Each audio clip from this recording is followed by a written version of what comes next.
Be me, structural engineer, specialty in failure analysis, which is a fancy way of saying I get paid to look at things that broke and tell people why they were stupid for building it that way. Job makes you cynical. You start seeing cracks in everything. Concrete, steel, relationships, people. It's all just stress loads and fatigue points waiting to give way. December 23rd.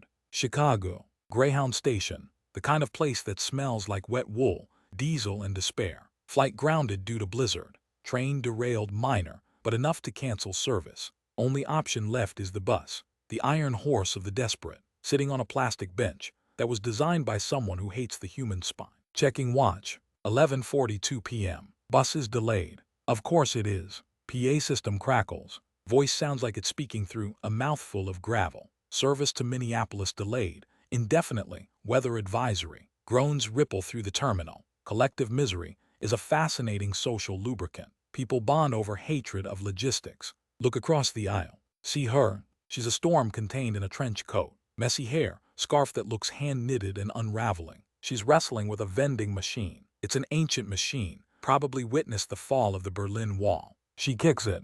Not a tap, a solid frustration-fueled punt. Boot meets metal. Clang echoes through the silent terminal. Security guard looks up bored, goes back to sleep. She leans her forehead against the glass. Defeated. I shouldn't get involved. My philosophy is simple. Maintain structural integrity, stay in your lane. But she looks like she's about to shatter. Stand up, walk over. Boots clicking on linoleum. Pocket change jingling. Stop next to her. She doesn't look up. It ate my last dollar, she whispers to the glass. It does that, I say. She jumps, turns around. Eyes wide, tired, red-rimmed. She's pretty in a way that isn't polished. Jagged edges, nervous energy. I just wanted water, she says. I'm dehydrated and I'm stuck in Chicago and the universe hates me. The universe is indifferent, I reply. The machine, however, is malicious. Reach into pocket, pull out 2 quarters and a dime. Slide them in. Press B4. Machine whirs, shudders, dispenses water bottle. It falls with a thud. She stares at it like I just performed a miracle. Retrieve it.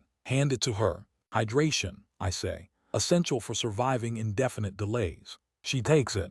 Fingers brush mine. Cold. She cracks the seal, takes a long drink. Exhales. Thank you, she says. I'm Sarah. Anon, I nod. You're very calm, Anon. I calculate risks for a living. A delayed bus is a low-level threat. She laughs. Sound is dry, brittle, but real. Must be nice. I play the cello. Everything is a crisis. Glance at the massive black case next to her bench. That explains the luggage size. It's actually a body, she deadpans. Smile. I won't tell if you don't. We sit together. Not close, but within the same gravitational pull. Hours tick by. Snow piles up against the sliding doors. The station is a capsule outside of time. We talk. Not the polite, what do you do talk. The 3 a.m. purgatory talk. She tells me she's running away from a prestigious orchestra audition. She tanked. I froze, she says, staring at her boots. Hands just stopped working. Box cello suite number 1. I've played it 1,000 times and I just stopped. Structural failure, I say. She looks at me. Excuse me.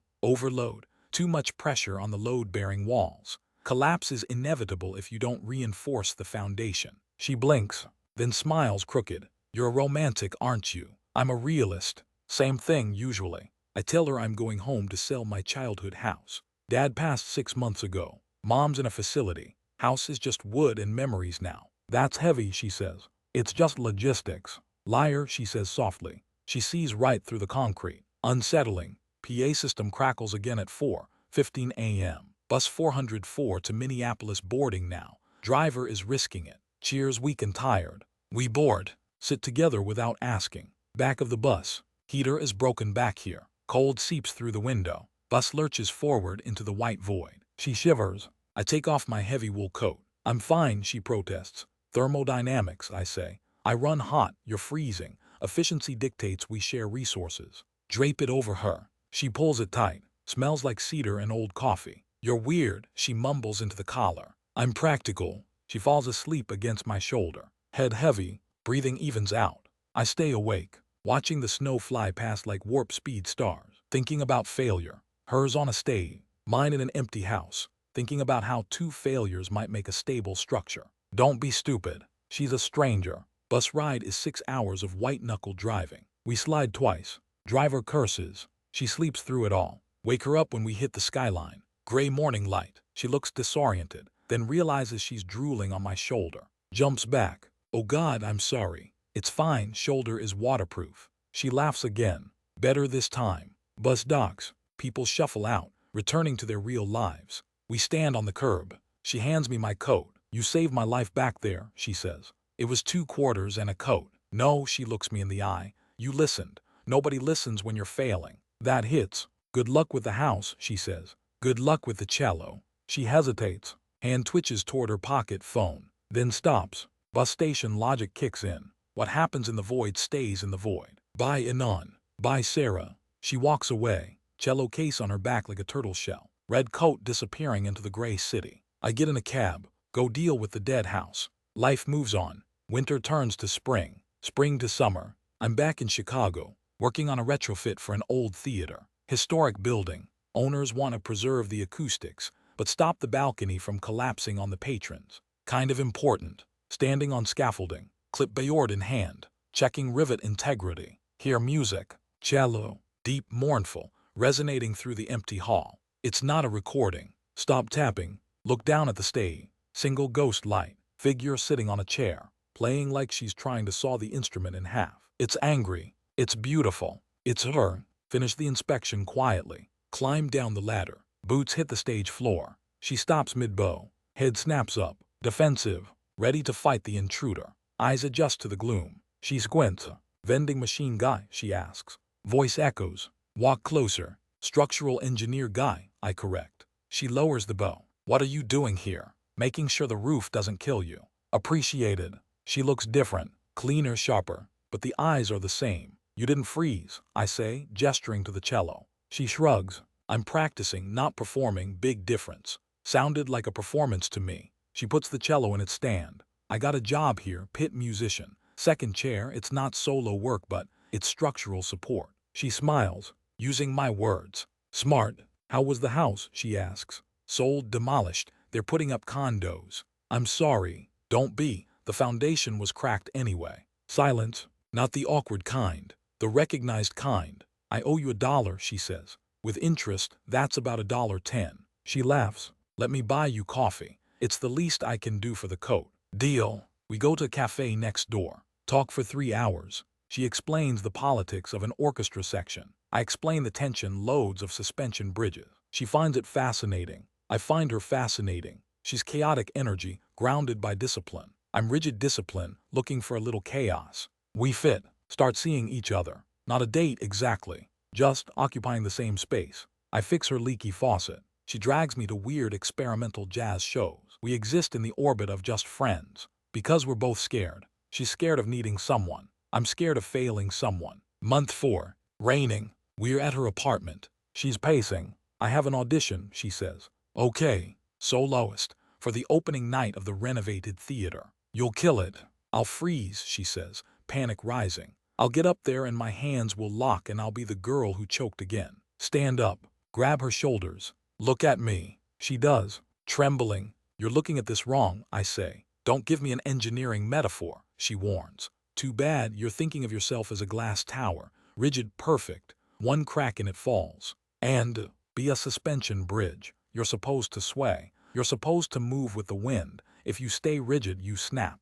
If you let yourself shake, you survive. She stares at me. Blinks. That's actually helpful. I know I'm good at my job. She laughs. Leans forehead against my chest. You're so arrogant. I'm accurate. She looks up. Distance is 0. Tension load critical. She kisses me. Not a movie kiss. Desperate, messy, real. My brain stops analyzing. Just feeling. We break apart. Okay, she says. Okay. Okay, I agree. She gets the solo. Opening night. I'm in the wings. Checking the rigging, not really. Just an excuse to be there. She walks out. Red dress. Same color as the coat from the station. She sits. Raises the bow. I see her hand shake. Just a fraction. Hold my breath. She closes her eyes. Sways. Just a little. Lets the shake go into the bow. Music starts. It's perfect. Not technically perfect. Emotionally perfect. It sounds like a snowstorm in a bus station. It sounds like waiting. It sounds like relief. Crowd erupts.